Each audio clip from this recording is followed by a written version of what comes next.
Stride. Nothing to see here. Nothing to see. Is it gate 88, Hammond?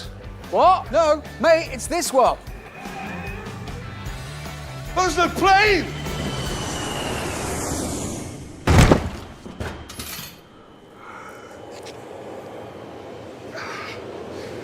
And on that terrible disappointment, back to the tent. It's a completely new car.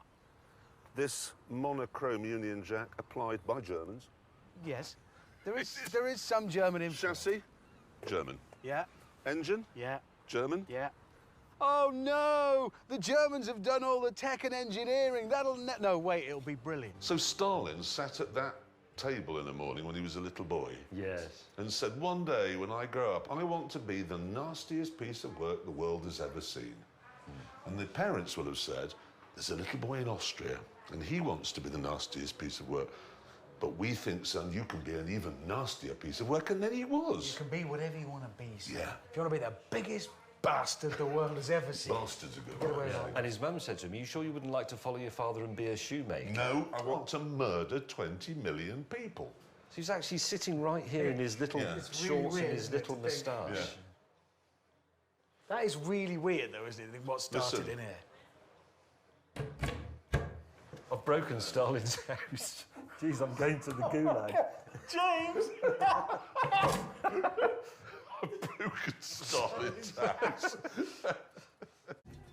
Why have you put Nigel Mansell's head on my bonnet? I thought you'd like it. You know, British racing driver, British car, I thought it'd be appropriate. It's a bold statement, isn't it? So you've got a famous Brummie in the car and on the front of the car.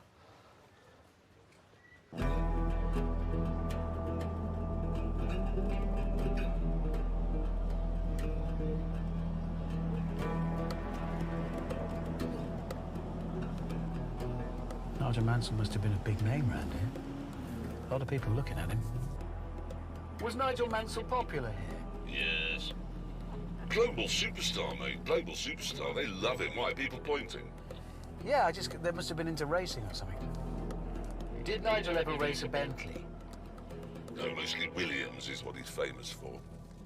Oh, yeah, that might be what's confusing people. That's why they look puzzled. I'd quite like to be Richard Hammond. Life is so much simpler. It's gonna happen. What? Who's in there? James! Bugger off, I'm having a waz. Hurry up! I'm having a waz. Just hurry up, I'm going to go in a minute. Right, that's it, let me in. Oh, God, there's more. Oh, God. It's just awful. Listen, mate, James is in there, and I'm first. You ain't getting in ahead of me. Fine, you know. There's no way. It is awful, though, when you get to the door, your body's saying, yes, time to go, but then you can't. Stop talking. Why are you bothered anyway? Well, I solved the problem, second corner. Oh, yeah. I love the way that they've captured the lustfulness of the lady dog and the wistfulness of James. Oh. Now that's an oil company name I wasn't expecting. Really? I know this is childish, but it's just... I wish we had turd I petrol really in do. Britain. I Is there turd petrol? Why don't they sponsor a Formula One team? Powered by turd. Think of the skid marks. Think of the commentary. A Swiss speed camera has clocked a duck. OK, it's clocked a duck. It's actually triggered the camera. Got a picture here, look, proving it. Look, the duck set it. Look at that. And it took a picture of a duck. How fast was it going? 32 miles an hour. There you go. 30. See, that's quite incredible, because if I was asked, I'd say a duck would do 20 or 25. It's 'cause not they're quite incredible, neither is it remotely interesting. It is interesting. It's a piece of knowledge, Hammond. How can the world be a poorer place for having a bit more knowledge in it? Exactly. Because that knowledge is peculiar and strange and doesn't matter a bugger to anyone. You're not going to be mocking when your button's in the Panto in Swindon and Jeremy and I are waving at each other from our super yachts because of the global success of our television series, James and Jeremy's The Speed of Birds. It's going to be absolutely massive. Who'd watch that? Come on, who'd watch The Speed of Birds? There you I go. want to see him as Buttons at the Swindon Wyvern. Me. No! Never! I think that marks the end of conversation. Yes. J.May has brought the new Toyota Yaris, which has a ridiculous name. The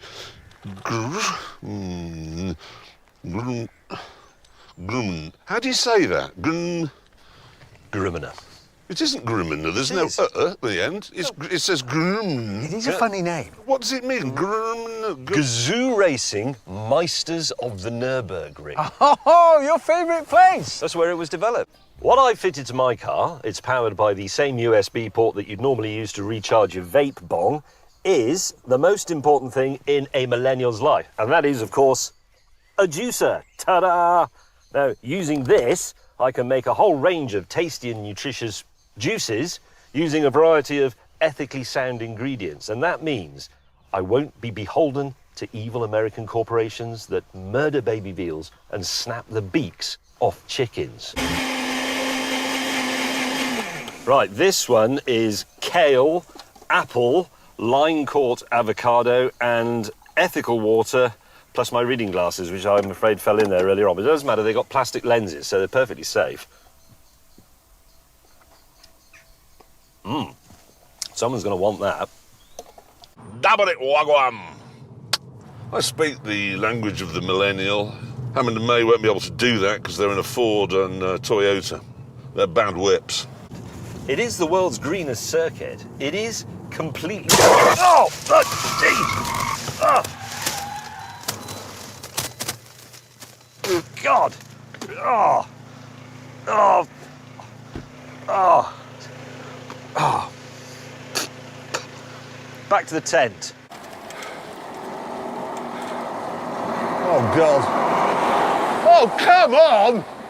Rub it in! Seriously, rub it in!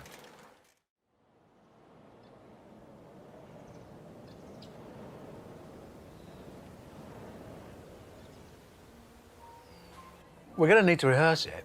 What?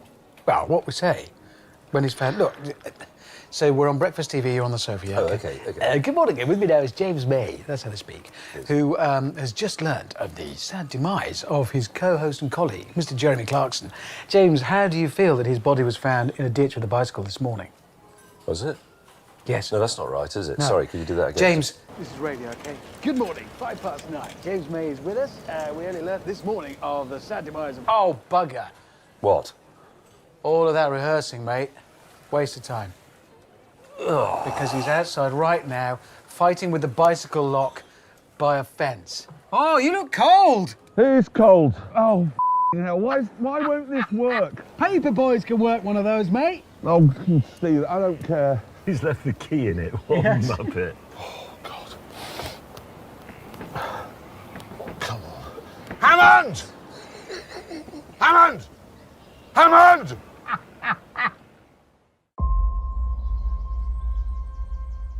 The next morning, the peaceful stillness was shattered by the cry of a distressed animal. Clarkson! Clarkson! Where's my roof? Right. Bastard! What was that? What? Oh, you are joking. No. He hasn't. He's not that sick. Morning. What? Morning. Yeah, whatever. Oh! Why have you driven over your own roof? Clarkson. He's sick. He doesn't even have 4 doors. What was my father thinking? Why did he do that to us? I fell to my childish knees, threw my head back, and I howled at the sky. Birds across Birmingham took off. Deer in Stratford-upon-Avon looked up. Such was my horror. This was the summit. This was it. This is the best that we, the Hammonds, could do. We lived in suburbia. People drive past all the time. They see your car. They judge you if you have a wishing well or a gate. We had this on our drive where people could see it. I walked home from school. That wasn't because I wanted the exercise. That's because I would rather walk or hop or crawl 30 miles than be seen getting into that. It's cars like this. It's secrets, dark secrets like this, lurking in people's pasts that creates serial killers and psychopaths. It's a bloody miracle I'm not one. It's not being short that makes me an angry man or being born in Birmingham. It's this, it's you. I could have been great. I could have had dignity, social standing. I could have mattered. But you came into my life. Ah, thanks, even better now, can't you? What about this one? That's it. Think what you started, you bastard. You deserve this, and you're having it. And you're having more of it. A new car is a great thing, but not when it's you. Oh, you've got a mirror left. Think how many lives you've ruined. You are the Allegro estate of modern times, and you deserve this. To make matters worse for Ford, in 2000, the British government decided that company cars should be taxed like income. Yeah, that meant people had to buy their own cars, and many responded by not buying a car at all.